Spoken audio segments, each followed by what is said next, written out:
The suicide rate for physicians is fairly high. We tend to take care of others and not prioritize ourselves. In male physicians, it's 1 in 8. Females, 1 in 10. 67% of physicians are colloquial depressed. It's a topic that we need to shout out from the rooftops in order to preserve and care for those that are taking care of everybody. From the Pritikin Longevity Center in Miami, Florida, welcome to the Healthier Everyday podcast, where we talk about your health, your fitness, your mindset, the food you eat, and putting it all together to create an amazing lifestyle. In this episode, we delve into the topic of physician burnout, exploring its causes, impacts, and solutions. Discover firsthand stories and insights from medical professionals who have experienced burnout and hear how they place an importance on prioritizing well-being. Join us as we shed light on this critical topic that affects not only medical professionals, but anyone striving for a balanced life. Dr. Krista Gonzales is one of Pritikin's endocrinologists. She helps guests improve their health not only through private consultations, but also by teaching in a classroom environment the various tools people can use to improve how they feel. Dr. Kristen Farrell-Turner is Pritikin's licensed psychologist. She has published several peer-reviewed articles and teaches multiple classes at Pritikin, helping guests face the challenges and stressors of healthy living. Enjoy today's episode and don't forget to like and subscribe.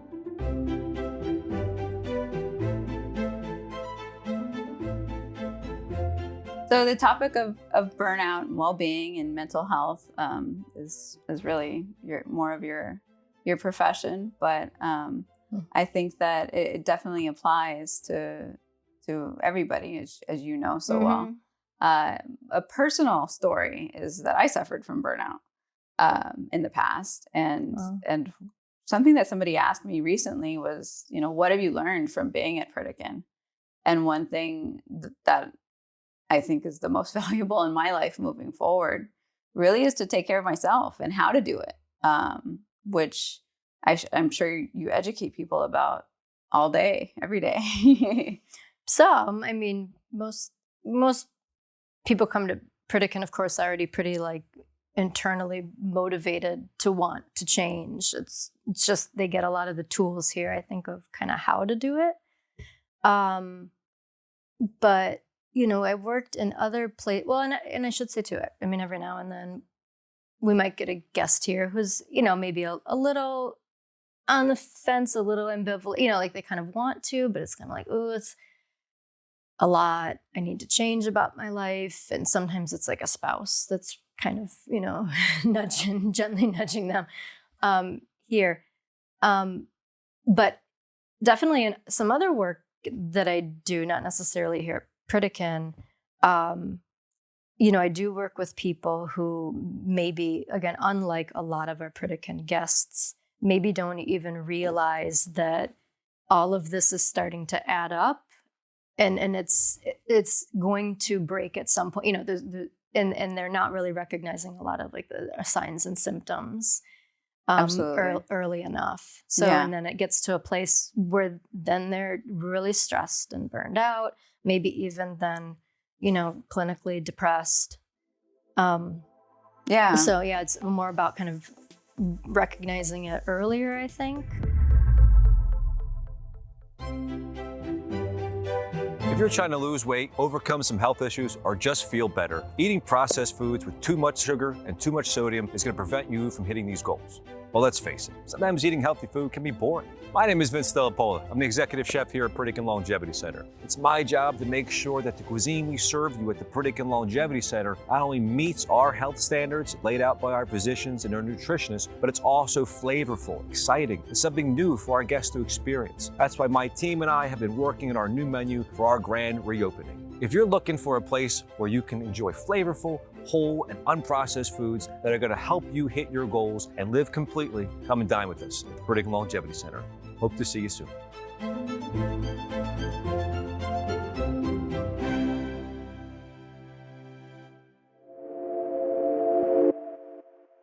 Dr. Gonzales, what is it about the medical profession, and you can kind of break it down more specifically what jobs there are within that are kind of prone to these sort of burnout symptoms that you're talking about? So in the medical profession, we're taking care of others, Mhm. as any healthcare provider is trained to do. And we're almost held to a higher standard in doing that, kind of an inhuman standard. There's been phases through the times where it used to be a godly role, and then it became more of a superhero role. And now, finally, we're humanizing ourselves and saying, "Hey, we're human." But yeah, you in training, you're expected to go many hours without sleep, 24-hour shifts, Right. 48-hour shifts in some cases. So the lack of sleep largely contributes to burnout, as well as having to listen to a lot of patients and some of their traumatic events, and then trying to compartmentalize. When you go home and not take that home with you. Right. I didn't even know this until I further researched the topic of burnout, that I actually fit the demographic perfectly amongst physicians.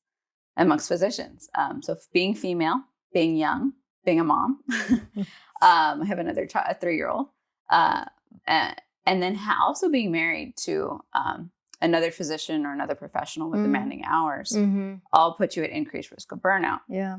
That's a lot. Yeah. It is. It's a lot.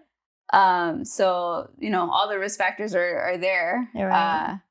As far as that goes. And the training not only teaches you not to sleep and prioritize yourself, you prioritize others over yourself, but nutrition gets kind of put by the wayside. Definitely. Exercise. Yeah. And it's funny because physicians actually crave those things. That's one of their coping mechanisms that's fairly a healthier coping mechanism that we tend to go towards is eating healthier and exercising.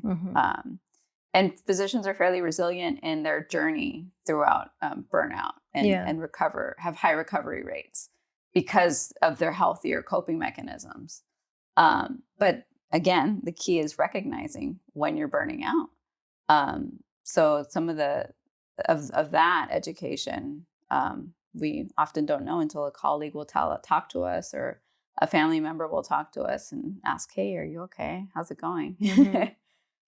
Yeah, definitely. And, some common kind of signs and symptoms are, difficulty sleeping, or just in feeling fatigued. And you mentioned something that's just part of your training as well, in the, residency training, especially the long shifts, the lack of sleep, and that's considered normal, like that's just part of it. A rite of passage. Right. Even. Exactly. What is it about, like, you would expect you're more tired after working long shifts, but you're saying there's kind of a problem getting the sleep when you actually get home and you're able to kind of get to sleep. Why is that? Shouldn't you be able to just go to bed and lights out? Well, I don't know if that in particular is a problem. I imagine what can be a problem later on. Well, I have two answers for you. I imagine what can be a problem later on, and feel free to chime in too, is that because this lack of sleep is sort of normalized a little bit, almost like you should be able to just get through however long without sleep. And then, later on, maybe now they're finished with residency. And so it's years later and feeling tired and not getting enough sleep, but maybe in the back of the head, not recognizing that as kind of a problem or a potential problem because, I should be able to just do this.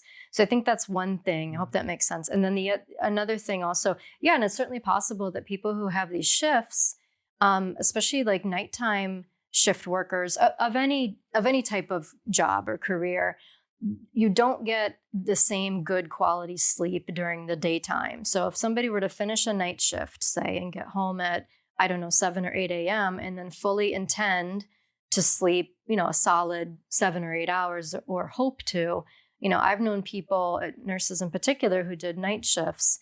And they'll tell me, like, I think I did sleep during the day after my shift for like 7 or 8, and I was exhausted. I fell right asleep, no problem. But I just don't feel the same. It's not that same quality sleep. And when you're not in the normal kind of circadian rhythm, every now and then, probably not a big deal, but years and years of this can start to add up. So to me, it's kind of an interesting topic that there are reasons that a wellness professional or medical professionals we're recommending that they come to a wellness retreat like Pritikin. It's kind of there's absolute value in that. So you would think in the back of your head, oh, this is a medical professional. They know all the ins and outs about what a healthy lifestyle should be, but that's not always the case. And I've heard stories that in medical school, we know nutrition, but we choose not to practice what we preach always. Yeah, and I've also heard stories like in medical school, there's not a big focus on lifestyle, nutrition, proper lifestyle habits. And there's also a lot of the stories about, not at Pritikin, because at Pritikin you get a lot of time with your doctor, but in the real world, you might only get 15 minutes to see your doctor. I think what was the average? Like the average time to speak with a doctor is much less than what you have here. You have about an hour with a doctor here. Right. In the real world, you get maybe 30 minutes or less. Definitely less, yes. I think the average is like 8 or something. I think I saw that somewhere. So they're not talking to you about lifestyle changes, how often you go into the gym, getting down into your nutrition, but it's very rare to hear a doctor talk about how often you're exercising. Mm-hmm. Yeah. And can you touch on like what the nutrition education is like in medical school? It's different, the education you get versus what you actually practice in yourself. Like I said, we're trained to take care of others and deprioritize ourselves. So in doing that, obviously these practices kind of, we forget about them and how important they are for us, because then you kind of buy into, I can do this. I'm fine. I'm healthy. I can get through this 24-hour shift, no problem. You normalize a lot of these things. Yeah, I bet. I can grab something quick to eat and not worry and it's about. going to be from the cafeteria. It's whatever's available, right? Or the vending machine or something. Right. Whatever's there, right? Absolutely. Yeah. And unfortunately, the training is not there in medical school. We don't really learn the true value of sleep. In research, they've shown that if you're trying to lose weight, you're dieting, you're exercising, you're doing everything that you need to do. If you're not getting that 7 to 9 hours of sleep in, you're losing 55% less weight than you could have. Mm-hmm. So sleep is huge, and not only for the purposes of staying healthy and managing your weight, but also for the purpose of your mental health. Mm-hmm. Yeah, it's huge. Yeah, and you start to normalize lack of sleep. Nutrition, we don't get nutrition classes at all in medical school, really. Being an endocrinologist, I was able to listen to dietitians and get more nutritional information. And then being here, even on top of that, that knowledge was really enhanced. And the same goes for exercise. We don't learn the value. We learn the value of exercise, but we don't learn what questions to ask, how to approach these topics in medical school as we should, because they are sensitive issues to approach in a certain and delicate way. Yeah, definitely. And learning how to speak to somebody with empathy is also huge, and a gap in training, unfortunately. So unfortunately, the knowledge, it's both of a lack of knowledge and then also just being trained that you are a superhero. And even though what we do every day is demanding, we're still human. We live in a very complex world, and we've got a lot of tools to work with. We haven't really ever been given a manual. We're not taught how to really care for ourselves. How am I going to lead an active, healthy life? There's such an important connection between our mental health and our physical health. If you're somebody who's looking to really focus on your own regeneration, I think what you will love is the program here at Pritikin, a mind-body experience of incredible classes and events. Do you have any stories about maybe physicians that have come through the program that you had experience with, or kind of like a day in the life of what a medical professional might experience here at the Pritikin Center that will, put them on a leg up when they go home and go back to their job? Yeah, the nice part is there is a context behind what we're saying already. There's a wealth of information already in their brains, and they already can absorb so much more exponentially than usually other guests can. And so they have that foundational knowledge, and then they're just building on that foundation. So a lot of physicians come through the program excited and empowered because one, they're sleeping. Two, they're not worried about, who's being on call usually while they're here. Although I've had a few that are still. And then three, they're taking time for themselves, which most of them haven't done in years. Yeah, right. Years. Yeah. I hear that a lot too. Yeah. People. So you get a sense of relief from them where they can breathe for the first time. That feeling of relaxation and just feeling human again is amazing. And so that's a great feeling that they usually take away with them. Another thing is they learn from the lectures. Usually as humans, we think, oh, I already know that. I've heard it once or twice. It takes multiple times to learn something and to really get, everything out of a lecture or a class or a topic. Repetition really is key, and then how to implement it. The thing is that when they come here, they're able to see the results immediately because we do labs on entry and exit and then weekly. They're able to see results immediately in how they feel and see real world application, right? Which is really key. And it's like you're proving to yourself that it's working because you're seeing it work. Yeah. So we're scientifically minded as well in that we need data and we need proof that something's working. And we get that here. Right. Dr. Turner, what is it about kind of going to a place for an extended period of time? Should it be a week? Should it be 2 weeks, a month, or even just 3 days? Like, what does that kind of do to the mindset to maybe, I don't know, break a pattern or that kind of thing?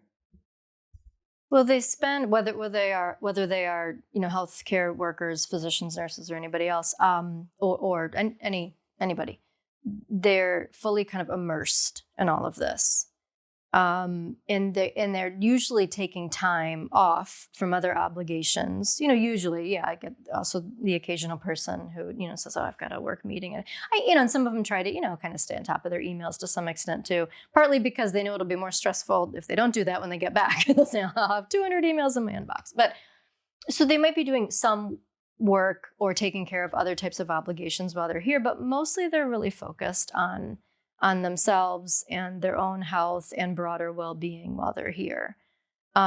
Whereas in the typical kind of hectic day-to-day life, a lot of times that, falls by the wayside. There's a lot of inner dialogue for a lot of people, okay, I need to do this, and this, and this. And then, okay, I guess my workout for today can go, or I guess I'll just grab something and run through something quick and convenient. And, often also what I find is that they might tell themselves, oh, well, it's just today, but it ends up being like a few days a week that ends up happening. And all of that really adds up. So if they're here, especially for a couple of weeks, and every day of those couple of weeks is great, healthy food, good, refreshing sleep, regular exercise, they really do see those differences. Looking more into this topic, obviously it's a passion of mine to prevent, burnout in other physicians, because like I mentioned before, we tend to take care of others and not prioritize ourselves. Right. Also because I had colleagues in residency who committed suicide. And actually my program director did 2 years after I graduated. Wow. So it is a very personal topic. And the suicide rate for physicians is fairly high. Yeah, I've heard that too. In male physicians, I believe it's 1 in 8, and females 1 in 7 or 1 in 10. Colloquial depression, 67% of physicians are colloquial depressed. And then as far as clinical depression, it's lower, it's 23%. The silver lining in marriage is the divorce rate is actually lower. People think that it's higher, but it's 24% as opposed to 35% in the general population. So yeah, it's a topic that we need to shout out from the rooftops in order to preserve and care for those that are taking care of everybody. Absolutely, I agree. Thank you for listening to the Healthier Everyday podcast. Don't forget to like and subscribe so you don't miss out on future episodes. If you're interested in learning more about the Pritikin Longevity Center and how the physician-led team of wellness professionals have been helping people for almost 50 years, visit Pritikin.com. That's Pritikin.com.